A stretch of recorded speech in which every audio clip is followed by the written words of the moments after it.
แม่ล่อเฮียนยางเฮากับมาเลยเด้อเนาะล่อเฮียนยางสำหรับลูกน้อย4 เดือนขึ้นไปหา1 ปีหรือว่า18 เดือนก็ได้เนาะล่อตัวนี้เนาะใช้งานดีเด้อมันทนเนาะมันจะเฮ็ดให้แบบมันเป็นเหล็กแข็งเนาะมันพยุงตัวลูกได้ดีมันจะบ่คว่ำเวลาลูกเล่นแห้งๆสิเนาะตัวนี้เนาะมันจะมีเสียงเพลงเนาะตัวเมนบอร์ดเนาะในนี้มันจะมีเสียงเพลงเนาะก็คือเนี่ยเห็นบ่แล้วมีบอลให้ใส่มีใส่ทานได้อยู่นี่เนาะอันนี้มันมีตัวล็อกนำเด้อแต่ว่าเฮาบ่ทันได้ล็อกเนาะตัวนี้เนาะตัวนี้มันสามารถปรับได้อีกสูงต่ำได้เนาะก็คือวิธีปรับกันง่ายๆแค่ดึงตรงนี้ยู่เข้าสิเนาะอันนี้คือวิธีเก็บพับโอเควิธีเก็บพับและสามารถปรับให้มันสูงขึ้นได้อีกเนาะก็คือกดตัวนี้แล้วก็ดึงขึ้นมันก็จะสูงขึ้นได้อีกเนาะและ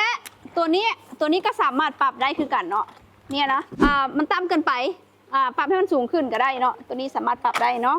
ตอนนี้ทำมีโปรโมชั่นเนาะโปรโมชั่นก็คือซื้อล้อหนึ่งเนาะแถมให้ธงตีนสำหรับลูกน้อยที่กำลังเฮียนยางเนาะก็คือมีการมืนยางดีเนาะให้คู่หนึ่งเนาะและแถมทานไปอีกเนาะเซตหนึ่งไปพร้อมกับตัวนี้เนาะปกติมันจะบ่ได้เนาะตอนนี้เขามีสินค้าอยู่3 สีตามที่เห็นเนาะมี3 สีตามสีนี้ให้เลือกเนาะงามๆเลยเนาะแม่เนาะแม่ใดสนใจ CF หรือว่าทักแซดหรือว่าเข้ามาซื้ออยู่หน้าห้างได้เลยเด้อแม่เด้อมีขายอยู่ทุกสาขาเนาะ